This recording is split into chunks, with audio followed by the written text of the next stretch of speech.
गर्मियों में जहाँ पर आपको भीषण गर्मी है और फूलों को बचाना मुश्किल हो गया है, इन भीषण गर्मी में अगर कोई पौधा संघर्ष करता हुआ सुंदर फूलों से आपको करता है खुश, वो है कॉस्मस। अब जब कॉस्मस हमको इतने अच्छे फूल उपलब्ध कराता है तो हमारे साथ ये ज़रूरी हो जाता है कि हम करें उसकी थोड़ी सी सेवा। जब ये बनने लगा है बीज, तो हमको इसको यहाँ से कर देना होगा, काट देना होगा। अगर हम नहीं काटेंगे इनको तो ये पौधा हमारे बीज बनाने की प्रक्रिया में उलझ जाएगा और फूलों की संख्या कम हो जाएगी। इस प्रकार से सारे जितने ही ये इस प्रकार के पुराने फूल हैं, इनको काट कर देना होगा जिससे कि फूलों की संख्या बढ़ जाए। अब देखिए, जिन पौधे की तरफ मैं आपको ध्यान दिला रहा हूँ, इसके हमने फूल नहीं काटे हैं और ये बीज बनने लगे हैं। अब जब बीज बनने लगे हैं तो फूलों की संख्या हो जाएगी कम। जब हम यहाँ से काट देंगे तो अपने आप इसमें जो नीचे से बीज वो कलियाँ निकल, जैसे ये आप देख रहे हैं, ये यहाँ है। अब इसको काट देंगे तो नीचे से अपने आप कलियाँ आने लगेंगी। तो इस प्रकार से हमें जितने पुराने फूल हैं इनको काट देना होगा। और ये देखिए, ये बढ़िया तरह से कट गया है। ये पुराने फूल हैं, इन सबको हमें काटना होगा। ये देखिए, ये सब काट दिए हैं। अब ये फिर जब 4-5 दिनों में जो कलियां हमारी अभी छोटी रह गई हैं तो वो सब बड़ी हो जाएंगी। तो थोड़ी सी सेवा हमें करनी पड़ती है। जब कोई पौधा इस भीषण गर्मी में अच्छी तरह से करता है फ्लावरिंग, तो फिर उसमें थोड़ी सी इस प्रकार से सेवा से हम ज़्यादा फूल पा सकते हैं। ये गर्मियों में बहुत आसानी से खिलता है। कई कलर आते हैं इसमें, येलो, हल्का येलो या डार्क येलो, नारंगी टाइप का। इस तरह के जितने भी आपको इस ये काट दें। जब आप मिट्टी बनाएं तो साधारण मिट्टी बनाएं।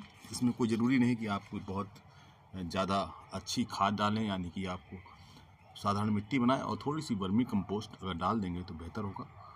और चाहें तो आप ऑर्गेनिक पोटाश डाल सकते हैं। और आप चाहते हैं केमिकल खाद डालना, तो कॉस्मस को केमिकल खादों से कोई भी खतरा नहीं है। इसमें आप थोड़ी मात्रा में 05234 और 0050 मिट्टी में डाल सकते हैं, लेकिन मात्रा को ध्यान रखना होगा आपको। अगर मात्रा बढ़ा देंगे तो पौधा ख़राब हो सकता है। गर्मी बहुत है। ये देखिए, बहुत बढ़िया तरह से हो गए। अब सारे के सारे पौधे बहुत अच्छे फ्लावर्स हो गए। देखिए इस तरह से। एक चीज़ और ध्यान रखना है कि इनकी धीरे धीरे समय पर गुड़ाई भी करते रहें, जिससे कि देखिए हमारे यहाँ ये जो आप देख रहे हैं, ये इसमें है, लग रहा कि सूख गया, लेकिन अगर हम थोड़ा सा खुदाई करेंगे तो देखेंगे अभी है गीला। तो इस चीज़ का ध्यान रखें कि थोड़ा थोड़ा हम ऐसे करने से क्या फ़ायदा होगा कि कम से कम जो ऊपर की लेयर की मिट्टी है वो सूख जाएगी। तब इसमें जो सड़न है या फंगस है वो प्रकोप नहीं होगा। थोड़ी सी गुड़ाई करने से पौधों को जड़ों में थोड़ा सा एयर और सूरज की रोशनी चली जाती है, तो उससे इसमें एयर संचार अच्छा हो जाता है। और फंगस अगर कभी मान लो, जैसे इसमें देखिए अंदर आपको दिखाई दे रहा ना, थोड़ा थोड़ा गीला है अभी, लेकिन अगर इसको हम गुड़ाई नहीं करेंगे तो ये गीला ही रह जाएगा और इसमें पानी दोबारा डाल देंगे। अब इसमें जब हमने गुड़ाई कर दी है, इसको कम से कम 2-3 घंटे छोड़ देंगे। पहले तो हमें सुबह गुड़ाई करनी चाहिए थी, जिसमें दिन में ये सब सूख जाता और फिर शाम को हम फिर इस तरह से पानी दे देते।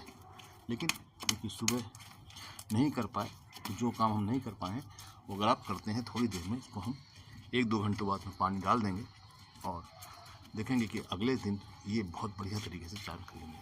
तो हर 7-8 दिनों के बाद अगर हम गुड़ाई करेंगे तो फ्लावरों की संख्या बढ़ेगी। तो आप चाहें इसमें अगर आप वर्मी कंपोस्ट डालना चाहें, जैसे हमने पहले इसको लगाते हुए डाला था, तो वो भी आप डाल सकते हैं। तो उससे फूलों की संख्या बढ़ेगी। ज़्यादा खाद की ज़रूरत नहीं, खाली 1-2 चम्मच वर्मी कंपोस्ट से छोटे गमले में काम चल जाएगा। दोस्तों, ये था कॉस्मस में थोड़ा सा अपडेट। ये आप गर्मी में ज़रूर अपने गार्डन में लगा सकते हैं। धन्यवाद, नमस्कार।